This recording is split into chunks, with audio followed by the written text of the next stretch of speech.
എന്നും നമുക്ക് രാവിലെ എണീക്കുമ്പം നമ്മൾ ചിന്തിക്കാറുണ്ട് ഇന്നെന്താ കറി വെക്കുന്നത്, അല്ലെങ്കിൽ ഇന്നെന്ത് നമ്മൾ പെട്ടെന്ന് തയ്യാറാക്കാൻ പറ്റും എന്നൊക്കെ. സമയം കിട്ടാത്തപ്പം വളരെ പെട്ടെന്ന് തയ്യാറാക്കാൻ പറ്റിയ ഒന്നാണ് ടൊമാറ്റോ ചട്നി. അതാണ് ഞാനിന്നിവിടെ തയ്യാറാക്കുന്നത്. ടൊമാറ്റോ ചട്നി പല രീതിയിലും തയ്യാറാക്കാറുണ്ട്.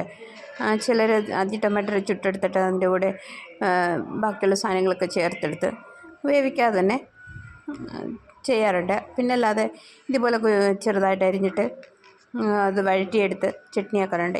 എങ്ങനെ ചെയ്താലും ടൊമാറ്റോ ചട്നി ഉണ്ടാക്കാൻ വളരെ എളുപ്പമാണ്. പെട്ടെന്ന് തന്നെ നമുക്ക് തയ്യാറാക്കിയെടുക്കാൻ പറ്റും. ഞാനിവിടെ 2-3 ടൊമാറ്റോ ഒക്കെ എടുത്തിട്ടുണ്ട്. അതിൻ്റെ കൂടെ സവാള എടുത്ത് പിന്നെ പച്ചമുളകൊക്കെ ചേർത്ത് പെട്ടെന്ന് തന്നെ ചപ്പാത്തിയുടെ കൂടെ ചോറിൻ്റെ കൂടെ കഴിക്കാനായിട്ട് വളരെ പെട്ടെന്ന് തന്നെ തയ്യാറാക്കിയെടുക്കാം. ഞാനിവിടെ പറഞ്ഞത് ടൊമാറ്റോ ചട്നി എന്ന് പറയുമ്പോൾ ഞങ്ങൾ പറയുന്നതാണ് ടൊമാറ്റോ എന്ന്.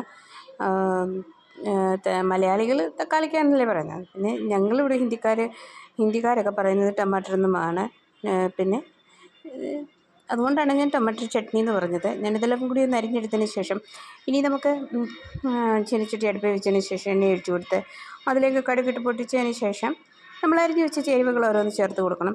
ഞാൻ ആദ്യം അല്പം വെളുത്തുള്ളിയാണ് ചേർത്ത് കൊടുക്കുന്നത്. ചെറുതായി അരിഞ്ഞ് വെളുത്തുള്ളി ചേർത്ത് കൊടുത്തിട്ടുണ്ട്. അതിനോടൊപ്പം തന്നെ സവാള അരിഞ്ഞതും കൂടി ചേർത്ത് ഇനി ഇത് നല്ലവണ്ണം ഒന്ന് വഴറ്റിയെടുക്കണം.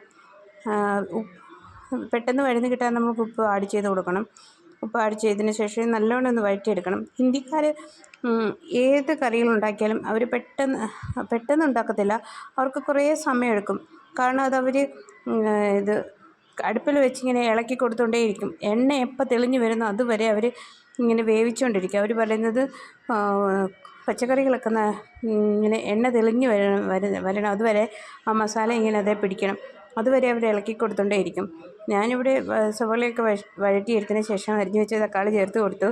ഇനി അതിലേക്ക് പൊടികളൊക്കെ ആഡ് ചെയ്ത് കൊടുക്കാം. ഞാനിവിടെ മുളക് പൊടിയും മഞ്ഞൾപ്പൊടിയും മാത്രമേ ആഡ് ചെയ്യുന്നുള്ളൂ. അതിന് പിന്നെ ടൊമാറ്റോ ചട്നിക്ക് അത് മാത്രം മതിയല്ലോ, വേറെ ഒന്നും വേണ്ടെന്ന് എനിക്ക് തോന്നുന്നത്. ഇതെല്ലാം കൂടെ ഒന്ന് ആഡ് ചെയ്തതിന് ശേഷം ഇനി ഇത് നമുക്ക് അടച്ചൊന്ന് വേവിക്കണം. അടച്ച് നല്ലവണ്ണം ഒന്ന് വേവിക്കണം. ഇടയ്ക്ക് ഒന്ന് തുറന്ന് നോക്കുകയും വേണം. ഞാനിതിവിടെ അടച്ച് വെച്ച് ഇട്ടുണ്ട്. അതിനുശേഷം ഒന്ന് തുറന്ന് നോക്കി പിന്നെ ഒന്ന് ഇളക്കി കൊടുക്കാം. അടി പറ്റാതെ അലൂമിനിയം പാത്രമാണ് ഞാൻ വെച്ചിരിക്കുന്നത്. നോൺ സ്റ്റിക്ക് ആണെങ്കിൽ പ്രശ്നം വരത്തില്ല. അതുകൊണ്ട് പെട്ടെന്ന് അടി പറ്റാതെ ഒന്ന് ഇളക്കി കൊടുത്തുകൊണ്ട് പിന്നെ ഇതൊന്ന് അടച്ച് വെച്ച് വേവിച്ചതിന് ശേഷം എണ്ണ തെളിഞ്ഞ് വരുമ്പം പിന്നെ നമുക്കിത് ഇളക്കി തുടർച്ചയായിട്ട് ഇളക്കി അത് നല്ലോണം ഒന്ന് വഴന്ന് വരണം. ഞാൻ അല്പം മല്ലിയില കൂടി ചേർത്ത് കൊടുത്തിട്ടുണ്ട്. നിങ്ങൾക്ക് ഇഷ്ടമെങ്കിൽ മല്ലിയില കൂടി ചേർത്ത് കൊടുക്കാം. മല്ലിയില ചേർത്താൽ വളരെ ടേസ്റ്റാണ്, നല്ല ടേസ്റ്റാണ്. ചോറിൻ്റെ കൂടെ കഴിക്കാൻ വളരെ സൂപ്പറാണ്. നിങ്ങളും തയ്യാറാക്കി ഇതുപോലെ നോക്കുക.